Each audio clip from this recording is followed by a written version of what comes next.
Hi 70% മുകളിൽ സ്ത്രീകൾ അനുഭവിക്കുന്ന ഒരു മെയിൻ പ്രശ്നമാണ് മെൻസ്ട്രൽ ക്രാംസ് എന്ന് പറയുന്നത്.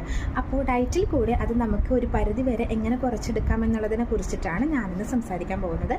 അപ്പോൾ മെയിൻ കാര്യം, അതായത് മെൻസ്ട്രൽ ക്രാംസ് ഉണ്ടാകാനുള്ള മെയിൻ കാരണം എന്ന് പറയുന്നത്, അത് കൂടാനുള്ള കാരണം എന്ന് പറയുന്നത് നമ്മുടെ ബോഡിയിൽ നീർക്കെട്ട് അല്ലെങ്കിൽ ഇൻഫ്ലമേഷൻ ക്രിയേറ്റ് ആകുമ്പോഴാണ്. അപ്പോൾ ഇൻഫ്ലമേഷൻ കുറയ്ക്കാനുള്ള ഡയറ്റാണ് നമുക്കിതിൽ പ്രയോജനപ്പെടുന്നത്. ഒന്നാമത്തെ കാര്യമാണ് ആൻറ്റി ഇൻഫ്ലമേറ്ററി ഡയറ്റ് ഫോളോ ചെയ്യുക എന്നുള്ളത്. അപ്പോൾ ആൻറ്റി ഇൻഫ്ലമേറ്ററി ഡയറ്റിൽ ഇൻക്ലൂഡ് ചെയ്യേണ്ട ഐറ്റംസ് എന്തൊക്കെയാണെന്ന് വെച്ച് കഴിഞ്ഞാൽ, ഗ്രീൻ ലീഫി വെജിറ്റബിൾസ് നമുക്ക് ഒത്തിരി ഇൻക്ലൂഡ് ചെയ്യാം. കളേർഡ് ആയിട്ടുള്ള വെജിറ്റബിൾസ്, ക്യാപ്സിക്കം, അതുപോലെ ബീട്രൂട്ട്, ക്യാരറ്റ് പോലുള്ള ഐറ്റംസ് എല്ലാം നമുക്ക് ഇതിനകത്ത് യൂസ് ചെയ്യാം. ബെറീസ് നമുക്ക് ഒത്തിരി യൂസ് ചെയ്യാനായിട്ട് പറ്റും. ബ്ലാക്ക്ബെറി, ബ്ലൂബെറി പോലുള്ള ബെറീസ്. അതുപോലെ തന്നെ സ്പൈസസ് ആയിട്ടുള്ള ഇഞ്ചി, മഞ്ഞൾ പോലെയുള്ളതൊക്കെ നമുക്ക് ഇതിനകത്ത് ആൻറ്റി ഇൻഫ്ലമേറ്ററി ഡയറ്റിൽ യൂസ് ചെയ്യുന്നത് നല്ലതാണ്. ഇതിൻ്റെ കൂട്ടത്തിൽ ഹോൾ ഗ്രെയിൻസ് ഇൻക്ലൂഡ് ചെയ്യാനായിട്ട് നമുക്ക് സാധിക്കും. മില്ലറ്റ്സ് യൂസ് ചെയ്യാം. അതുപോലെ ഒപ്പം തന്നെ നമുക്ക് ബ്രൗൺ റൈസും യൂസ് ചെയ്യുന്നതുകൊണ്ട് കുഴപ്പമില്ല. ഇനി രണ്ടാമത്തെ കാര്യം എന്ന് പറയുന്നത് മഗ്നീഷ്യം അടങ്ങിയിട്ടുള്ള ഭക്ഷണങ്ങൾ കൂടുതലായിട്ട് ഉൾപ്പെടുത്തുക എന്നുള്ളതാണ്. മഗ്നീഷ്യം നമ്മുടെ ബോഡിയിൽ കുറഞ്ഞു പോയി കഴിഞ്ഞാൽ മസിൽ ക്രാംസ് കൂടാനുള്ള ചാൻസസ് ഉണ്ട്.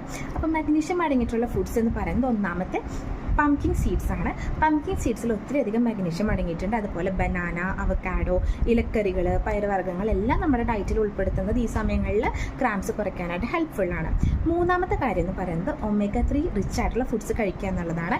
ഒമേഗ-3 അടങ്ങിയിട്ടുള്ള ഫുഡ്സ് ഐറ്റംസ് എന്ന് പറയുന്നത്, നാച്ചുറലി അവൈലബിൾ ആയിട്ടുള്ള സോഴ്സസ് എന്ന് പറയുന്നത് മറൈൻ ഫിഷസിലാണ്. മത്തി, അതുപോലെ അയല, നെയ്മീൻ പോലെയുള്ള ഐറ്റംസിൽ, മത്സ്യങ്ങളിലെല്ലാം ഈ ഒമേഗ-3 അവൈലബിൾ ആണ്. അതുപോലെ ചിയ സീഡ്സ്, ഫ്ലാക്സ് സീഡ്സിലെല്ലാം ഒമേഗ-3 റിച്ച് ആണ്.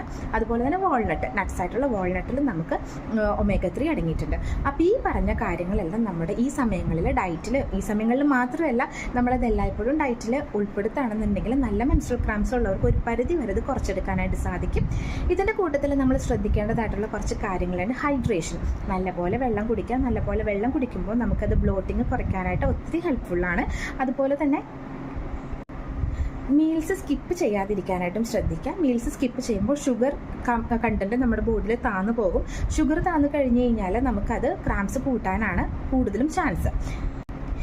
പിന്നെ ജങ്ക് ഫുഡ്സ് എന്തായാലും ഒഴിവാക്കി നിർത്താനായിട്ട് ശ്രദ്ധിക്കുക. ഷുഗറി ആയിട്ടുള്ള സ്നാക്സ് ഒഴിവാക്കി നിർത്താനായിട്ട് ശ്രദ്ധിക്കുക. അതുപോലെ റിഫൈൻഡ് കാർബോഹൈഡ്രേറ്റ്, മൈദ പോലുള്ള ഐറ്റംസ് എന്തായാലും ഒഴിവാക്കി നിർത്താനായിട്ട് ശ്രദ്ധിക്കുക. ഈ കാര്യങ്ങൾ ശ്രദ്ധിച്ചു കഴിഞ്ഞാൽ ഉറപ്പായിട്ടും നിങ്ങൾക്ക് ഒരു പരിധി വരെ മെൻസ്ട്രൽ ക്രാംസിൽ ഒരു കുറവ് കാണാനായിട്ട് സാധിക്കും. അപ്പോൾ വേറൊരു വീഡിയോ ആയിട്ട് വരുന്നവരെ ബൈ.